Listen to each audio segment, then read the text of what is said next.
Hey everybody, happy Sunday night. Been a little while. I apologize. Had a lot going on. Been a tough couple of weeks.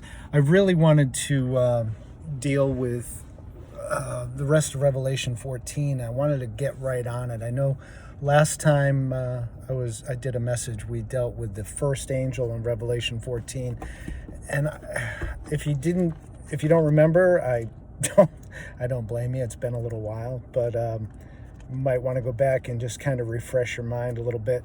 But the crux of it, if you retain nothing else, is remember that it's about worshiping the Creator. Okay, and the whole message, the three angels' message, centers around worship. So I want to kind of pick up where we left off.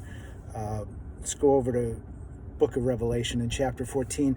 And I may go a little faster. Really hoping to get through all of this, and there's so much. Hopefully I can do it justice. Study it, pray about it, ask the Holy Spirit to teach you. That's what I'm doing. I don't want to be your teacher. I don't want to be anything other than somebody who points you to God's Word and lets the Spirit teach you. So that's where I'm at. That's what I'm hoping for tonight and going forward. So Revelation 14, if like I said, we dealt with the first angel in verses 6 and 7.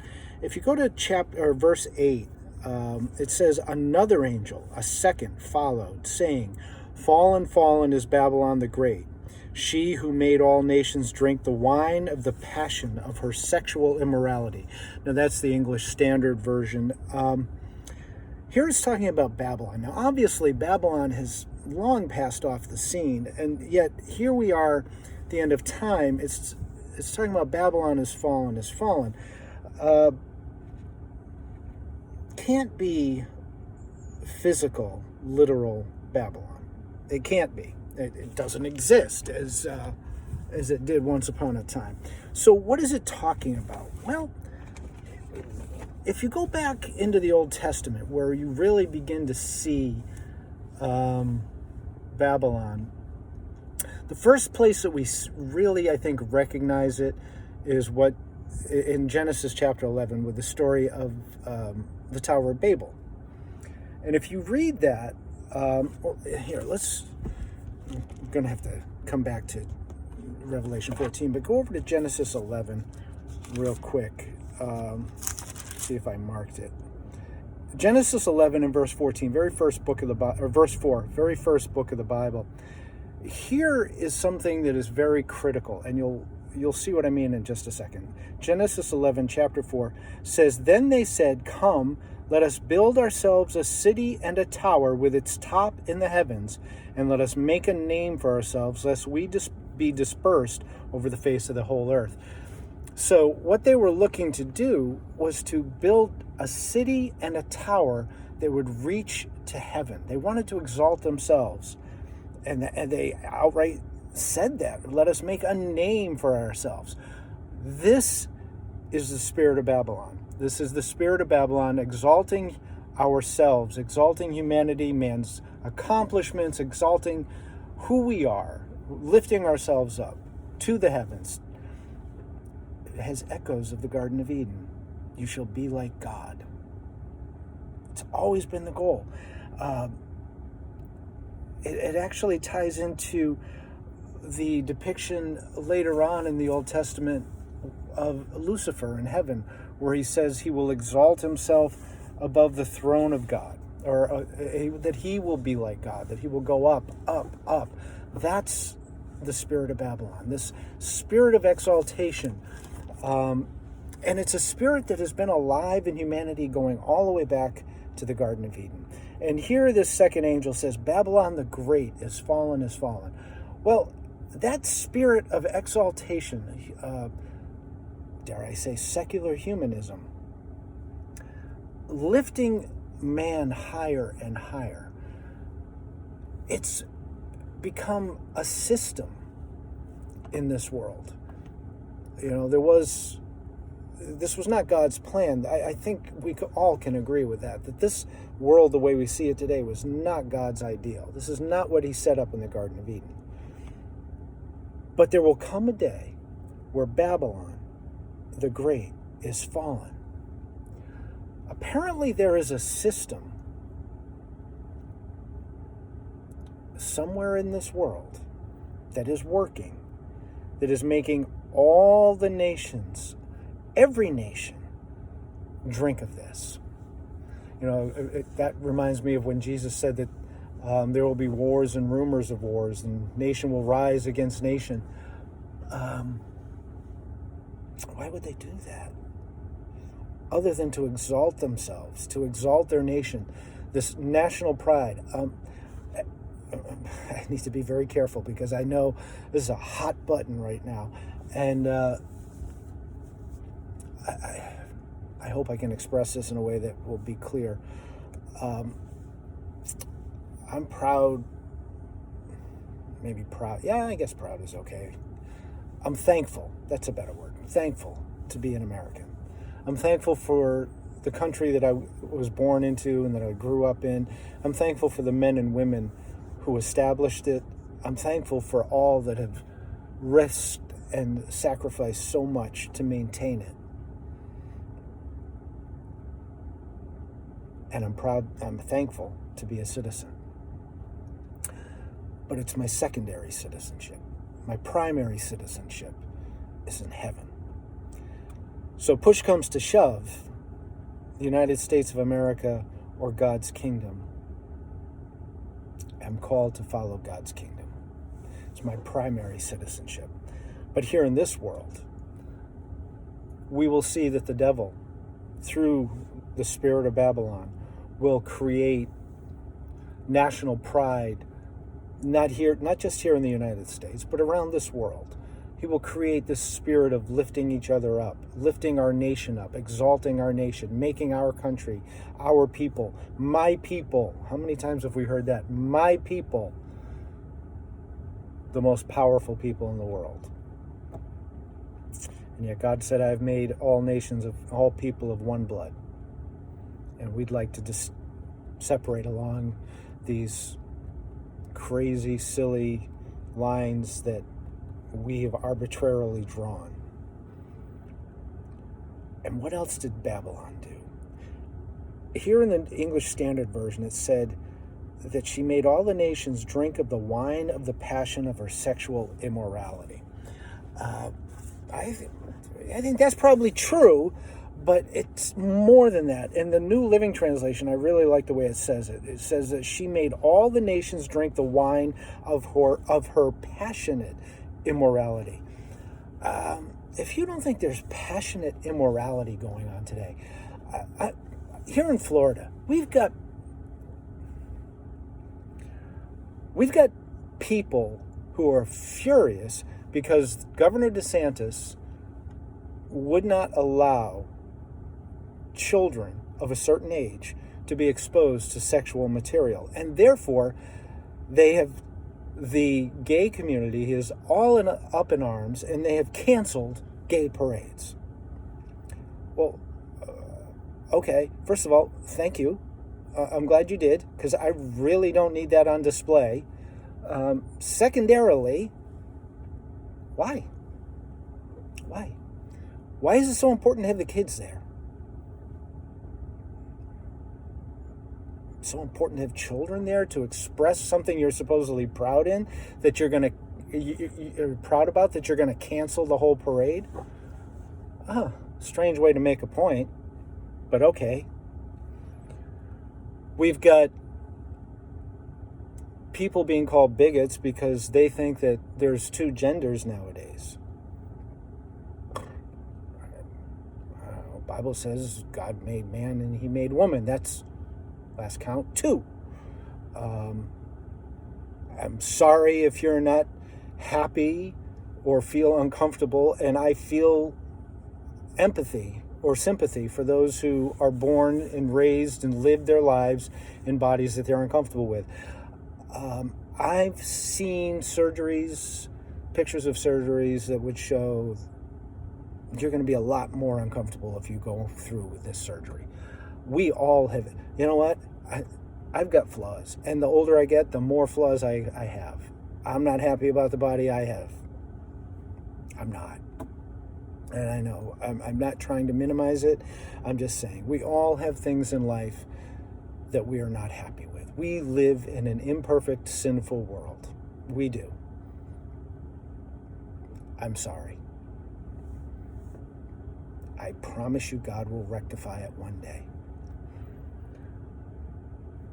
But what's going on now is television, media, news, politicians, they're pushing all this passionate immorality down our throats through TV shows, through movies, through online. If you ever go on social media, oh my goodness, you could get into full-scale wars with people you've never seen the face of. You don't even know if you're arguing with a real person anymore because we have ChatGPT. It might be a robot. It might be artificial intelligence that you're arguing with. You don't even know, but you're getting worked up and you're arguing because you're going to prove your point, and nobody's going to stop until their point is proven. And you know what? Nobody stops, and it just goes on and gets heated and more and more and more. We see people, horrible things. I'm not even going to recite them.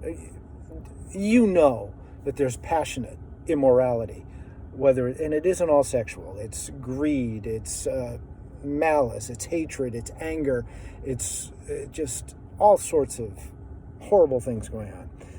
And Babylon has worked its way through this world, all the nations. And people say, well, not God's church. We just watched a program, I guess it was a documentary on Hillsong. And some people say, well, they're not really God's church. Whatever.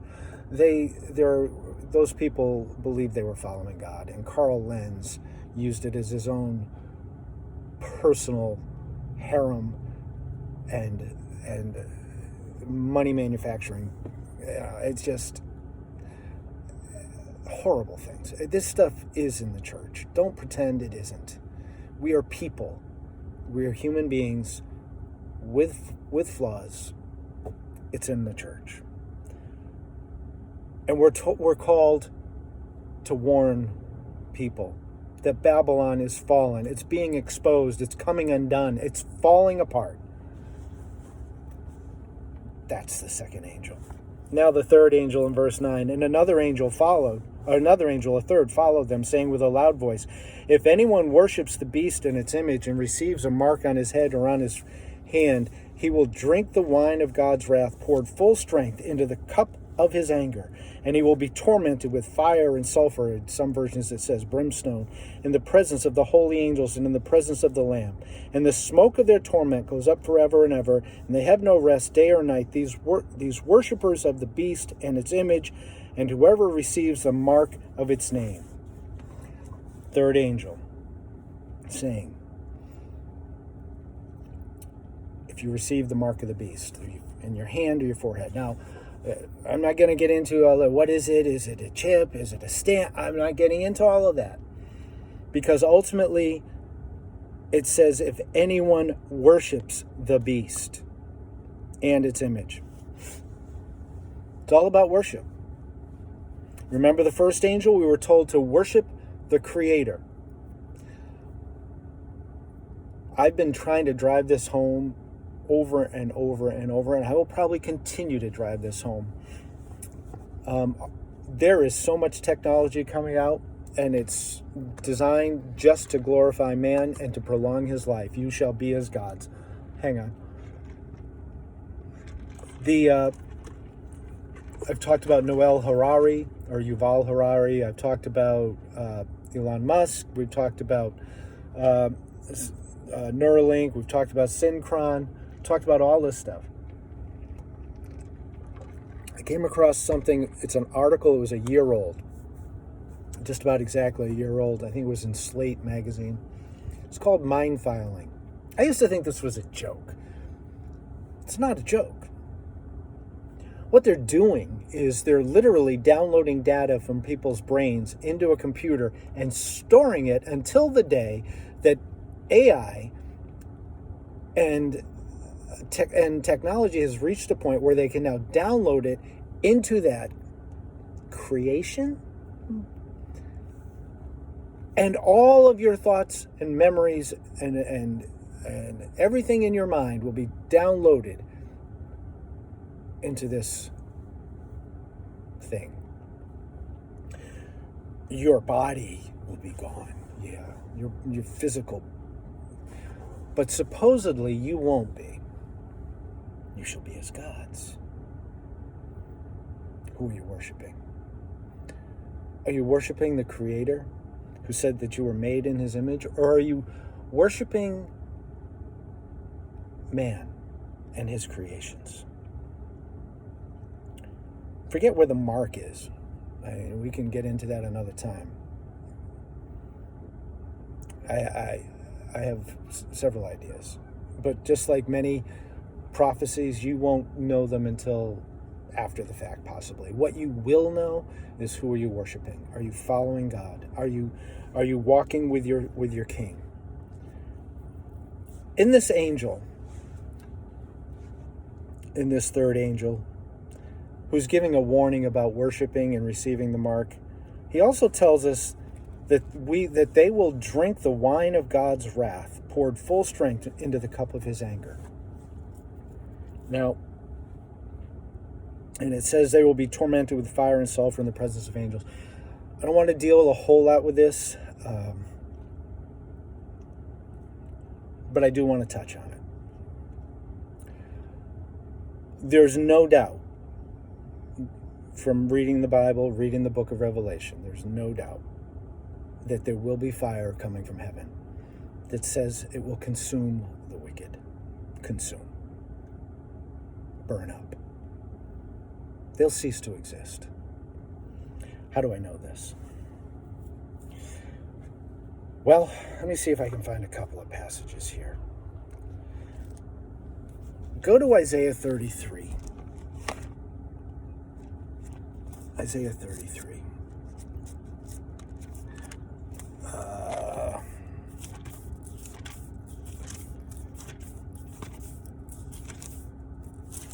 Isaiah 33 and verse 14.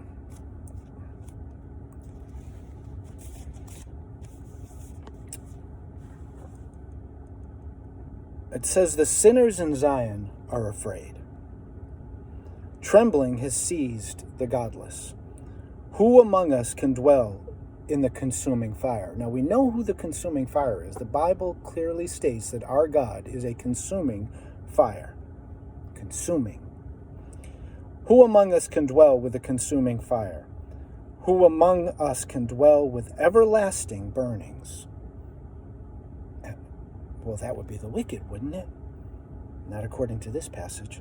It says, "He who walks righteously and speaks uprightly, who despises the gain of oppressions, who shakes his hands lest he..."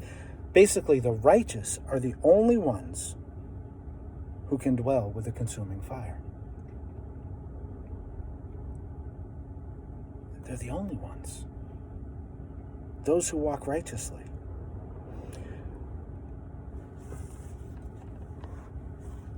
Let me give you another biblical example, and we don't have time to really go back there.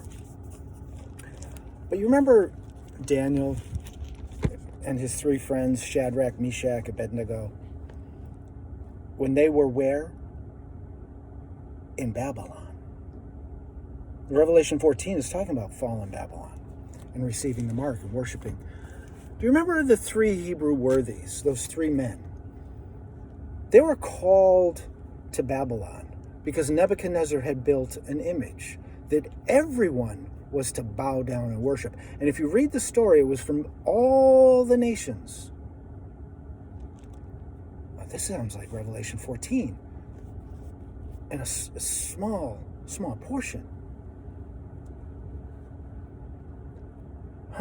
And anyone who didn't worship was supposed to be thrown into the fire, which they knew would be instant death. Well, they started the music and everybody hit their faces and fell down and bowed down except those three. And Nebuchadnezzar gave them another chance. He said, maybe you didn't hear, maybe you don't understand the directions, but you need to do this. When the music starts, you need to bow down and worship.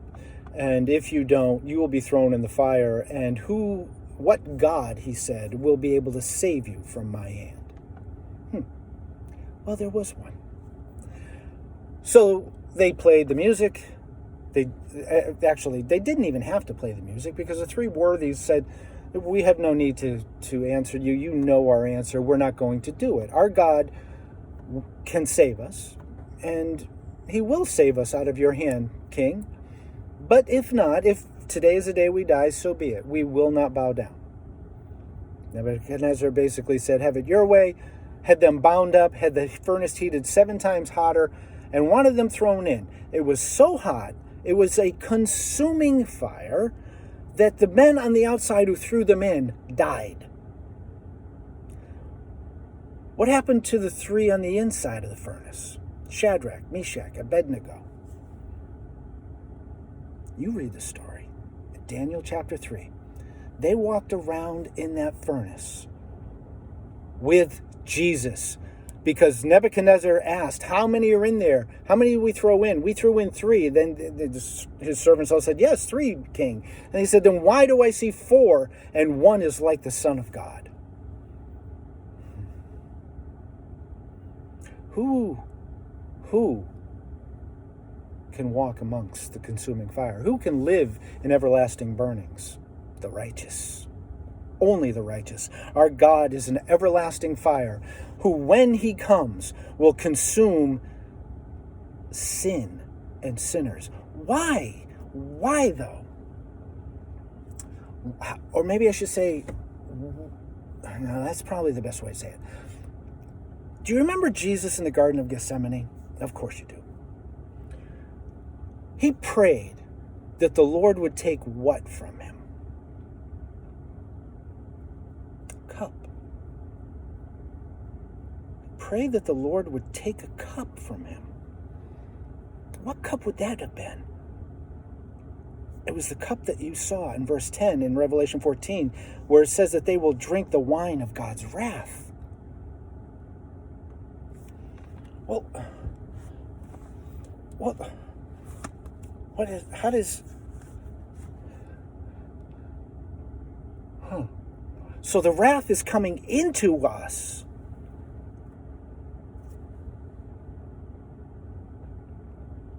Let me see if I can find this. I think it's Hebrews chapter 2. Hebrews chapter 2. If not, I'm going to have to paraphrase. And I don't like doing that. Hebrews chapter 2. Oh, come on, Kev. There it is. And verse 29. No, that can't be.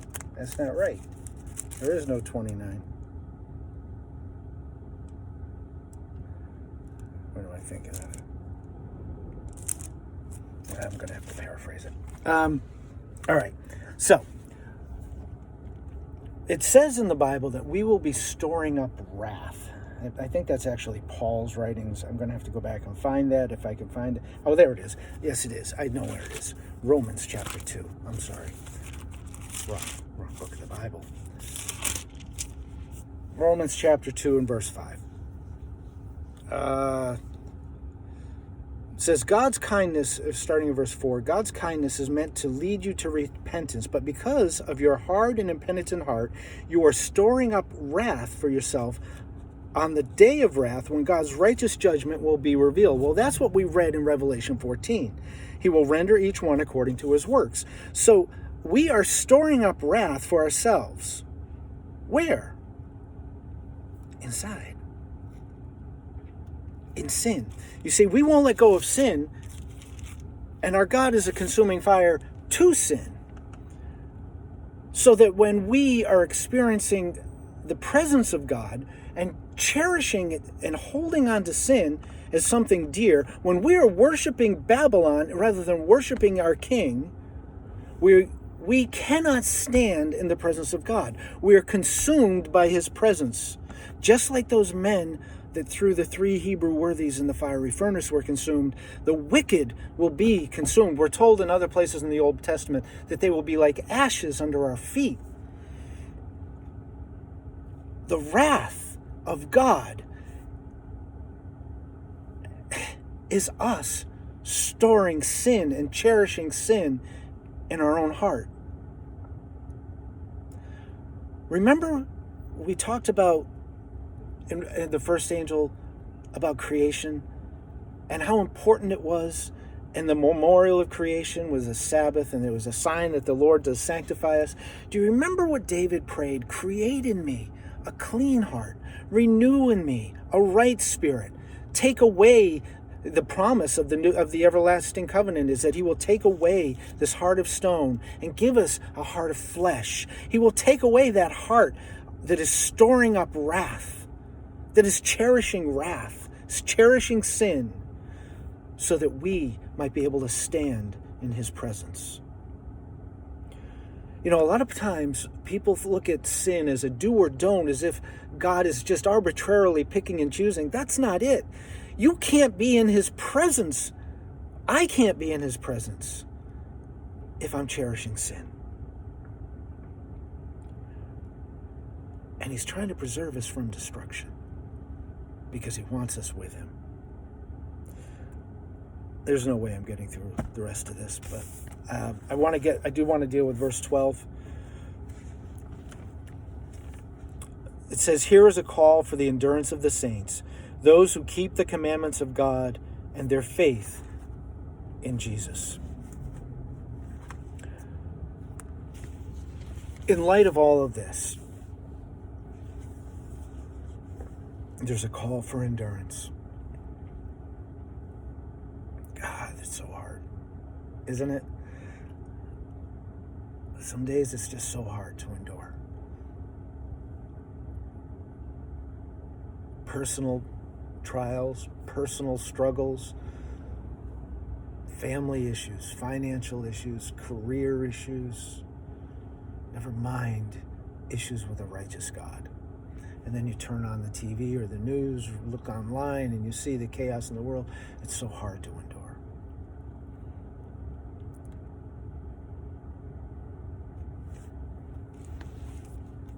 Hebrews chapter 12.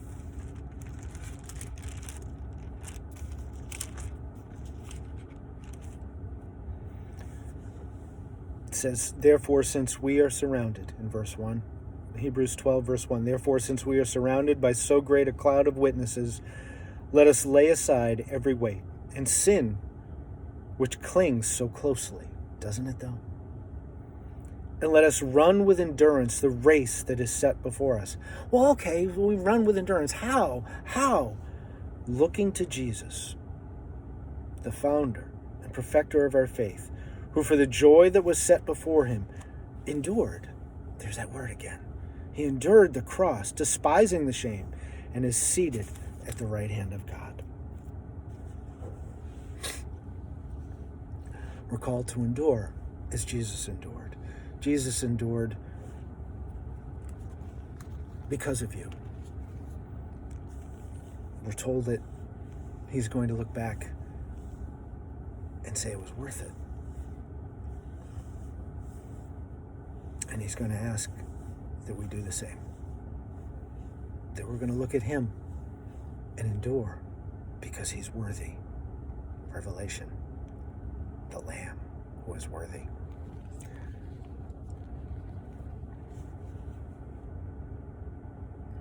Who are these people? How do they endure? They keep the commandments of God and their faith in Jesus. Some say the faith of Jesus. Pick one. Either one's fine. This idea of keeping the commandments, that's the one that so many people, myself included, have wrestled with over the years.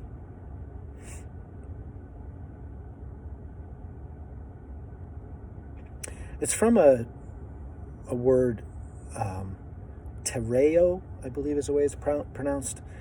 And if you look it up in Strong's, in the Concordance, it means to guard from loss or injury properly by keeping the eye upon.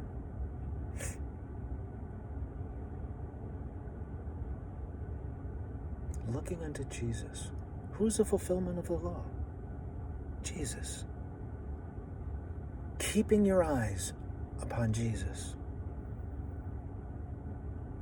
To guard that vision, to guard your relationship with him from loss or injury. Jesus said that he was the fulfilling of the law. He did not come to destroy, he came to fulfill. He said, I am the way, the truth, and the life. The law is holy, righteous, and good. Every one of those descriptions applies to Christ.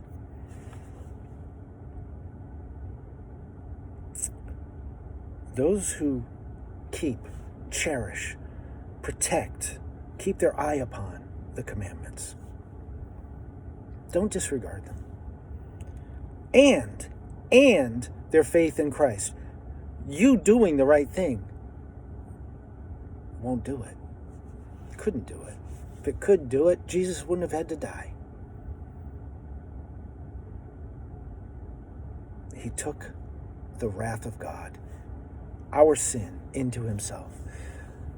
The Bible tells us he was made to be sin for us, that we might become the righteousness of God in him.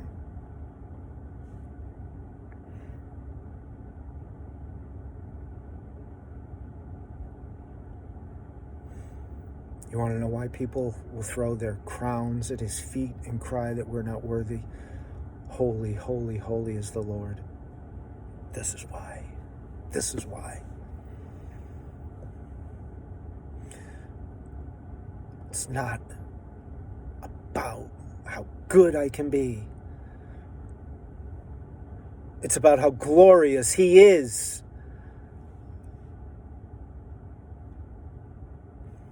Worship him who made the heavens and the earth.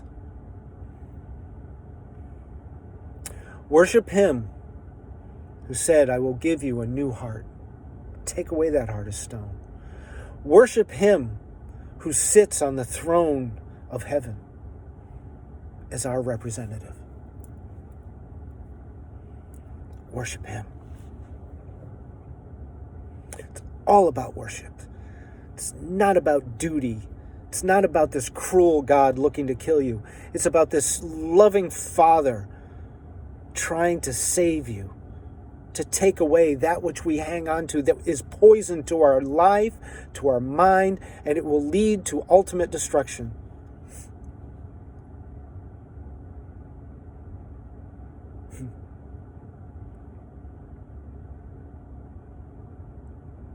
Reminded of a song we used to sing in chapel on Friday night when I was in a Bible school up in New Hampshire. It's an old hymn, you know it. Turn your eyes upon Jesus. Look full in his wonderful face.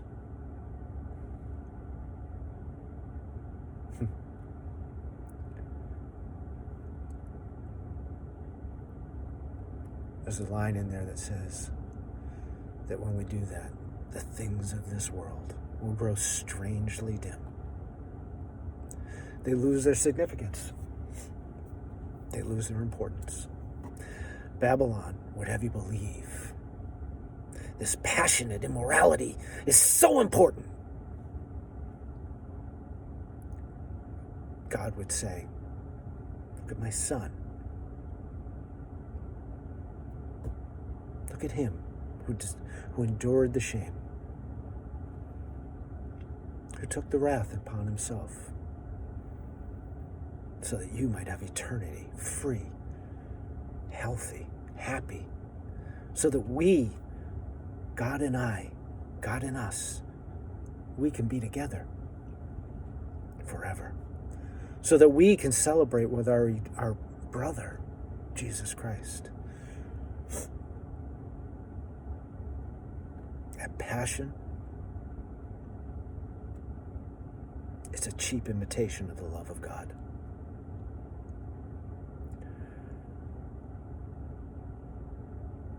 I wanted to go a lot further with this and maybe hopefully it won't be as long. But I want to finish up Revelation 14.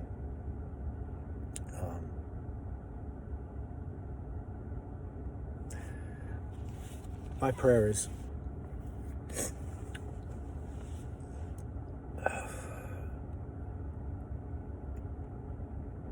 for me and also for all of you who might see this, that we will allow God to accomplish his purpose in us,